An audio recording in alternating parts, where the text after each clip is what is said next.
Ladies and gentlemen, I want to tell you that I am all for blue sky thinking.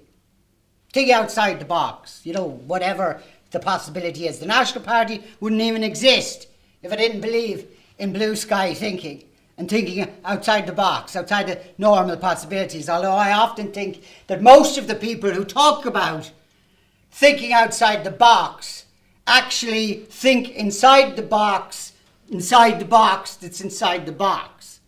They regard themselves as revolutionaries because they have hashtag repeal the eighth or hashtag free Ibrahim in their profiles, even though they have the support of the Taoiseach, the president's wife, every celebrity there is, every blue tick on Twitter, every Facebook page that has more than 50,000 likes. They're outside the mainstream. They're in fact manning the barricades of the revolution with, I suppose, Ryan Tubridy and Pat Kenny.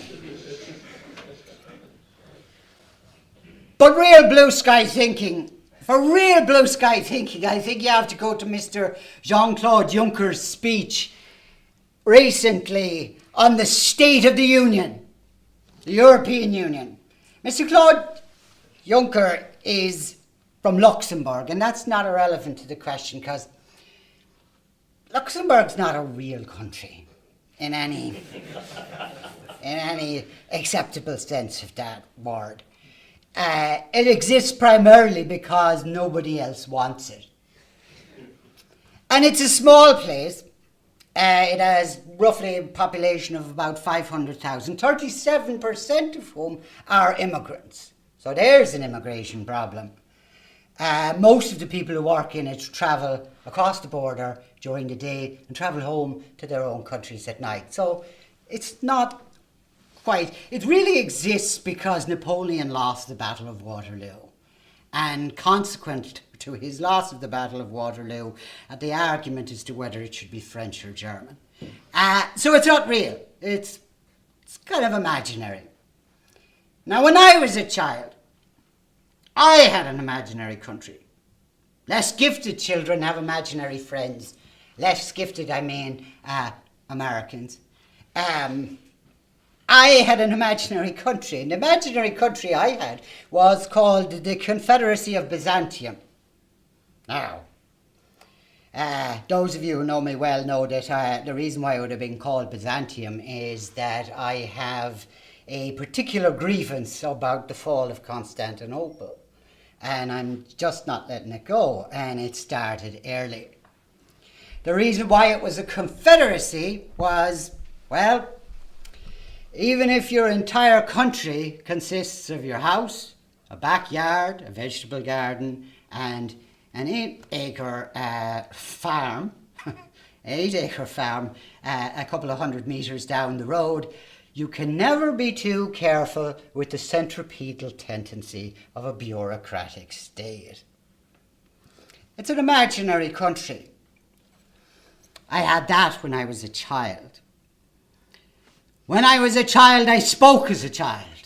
I understood as a child. I thought as a child. But when I became a man, I put away the things of a child. Now, the problem with Mr. Jean-Claude Juncker is that at all times I was aware that the Confederacy of the Byzantium wasn't real. So when I grew up, I put away the little game that I had about that. But Mr. Jean-Claude Juncker became the Prime Minister of Luxembourg. So when he became a man, he became Prime Minister of his imaginary country. And his imagination has never really stopped from there.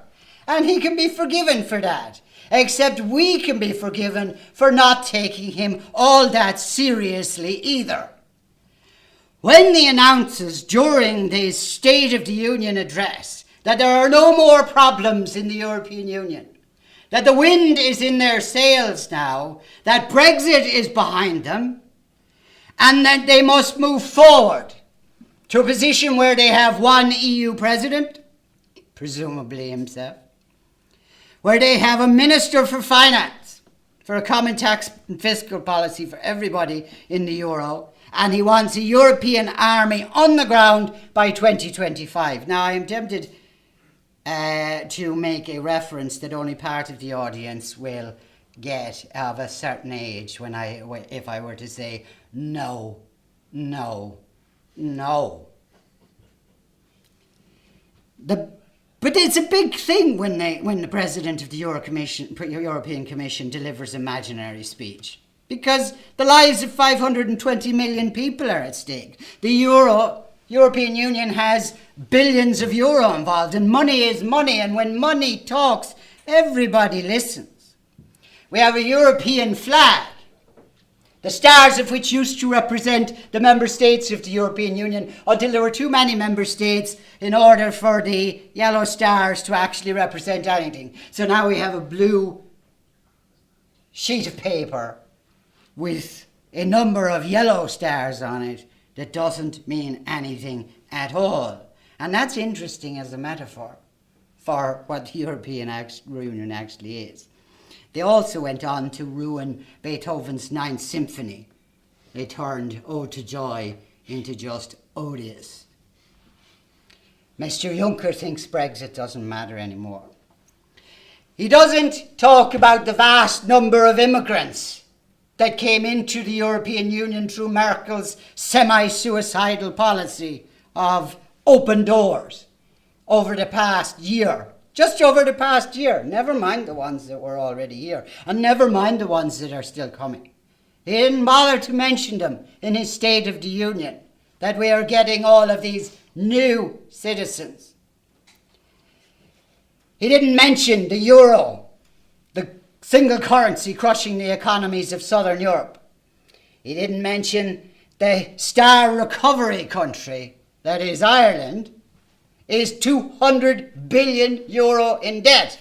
We're the best example they have of recovery since 2008, and we're only 200 billion in debt. He did mention the Visegrad countries of Poland, Hungary, and the Czech Republic, which are, in his beneficence, being given another month to make up their mind to finally accept the refugees that everybody doesn't want. Or else they will be declared effectively in a state of rebellion. Or secession, as I like to call it. I wonder exactly how on this occasion they will find a means of stating that the secession was caused somehow by slavery. But Poland, Hungary, and the Czech Republic are certainly not part of the wind that is back in the European sails. Now, as I say, I'm all for blue sky thinking, but this is wide open space thinking. And that's not the same thing. It's intergalactic even, which is fitting for a man who announced to the European Parliament that he had met and listened to several leaders of other planets. That's our President of the European Union. Now, it might be comforting to imagine that Mr. Juncker is one lone eccentric. And to a certain extent, Mr. Juncker is indeed an eccentric. But just recently on our own island, Mr. Fintan O'Toole delivered his own sort of State of the Union address through the Irish Times and a series of articles called The State of Us. And Mr. O'Toole declared that he had no idea what Ireland is, but he's pretty sure that we have to pretend that it is something, or we'll have chaos. So we have to come up with a myth. In other words, he's pondering, Ireland's a lie, and has been a lie, but it's kind of hung together as a lie. So the old lies aren't working, so he's put his mind to the idea of coming up with a new lie that will continue to allow us to be together.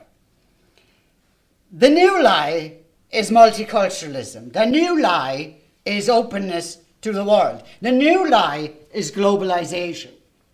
Instead of accepting the old truth, the simple truth, that there is an Ireland, that it is Irish, that it will remain Irish, Mr. O'Toole's opinion doesn't matter very much in and of itself, but he is part of what passes for the intelligentsia in the country, and his bewilderment is widely shared in government circles. It wasn't long before he was joined by voices calling for an end to the very idea of national sovereignty or any sovereignty whatsoever, and the people should just live their lives according to their own rules, really. A group of people, I suppose, which thinks that it's possible to have 164 genders cannot come to a conclusion that there could be one Ireland. They don't know what's what, they don't know who's who, they don't know where's where. Nobody knows anymore, and really does anybody among these people actually care? I maintain to you this, that it is the spirit, it is the zeitgeist, if it were, of the so-called modern age, that it is nothing less than a rebellion against reality. The defiant fist of power against truth, of intellect against not so common sense, and the odious ode to joy played before the flags that have no meaning and are not meant to. You are not meant to believe there are 164 genders. How could you? Or that abortion is about women's rights, or that the European Union can ever be a nation, or that the vast waves of immigrants can be coped with, never mind integrated. You're not actually meant even to believe that there's no such thing as Irish, or that because the definition is not mathematically precise, it simply cannot be, or that because it is not static, it has no value. You're not even meant to believe it. You're just meant to agree with it, to say you do, to sing the song, to salute the meaningless flag, and be citizens of nowhere and nothing. The psychologist and sometimes political philosopher Theodore Dalrymple wrote, "In my study of communist societies, I came to the conclusion that the purpose of communist propaganda was not to persuade or convince, not to inform, but to humiliate. And therefore, the less it corresponded to reality, the better. When people are forced to remain silent when they are being told the most obvious lies, or even worse, when they are forced to repeat the lies themselves, they lose once and for all their sense of probity. To assent to obvious lies is in some small way to become evil oneself. One standing to resist anything is thus eroded, even destroyed.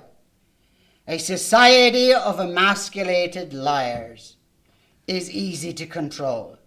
I think if you examine political correctness, it has the same effect, and it was intended to." When we launched the National Party, we launched it on the basis that we were going to, at whatever cost, to ourselves personally, or to the easily offended, we were going to tell the truth about things. We were going to talk about things the way they were. We weren't going to pretend that you can have a multicultural society in Ireland work on the same basis that it has failed in France, in Britain, in Germany, in Italy, in Spain. And you'll notice the similarity between that and communism. Again, the PC culture is... Mr. Fintan O'Toole takes up the line of multiculturalism, and he is aware of the failure of multiculturalism in Britain. He's aware. He's aware the same way as every Marxist-Leninist is aware of the failure of socialism in the Soviet Union. But that wasn't real socialism.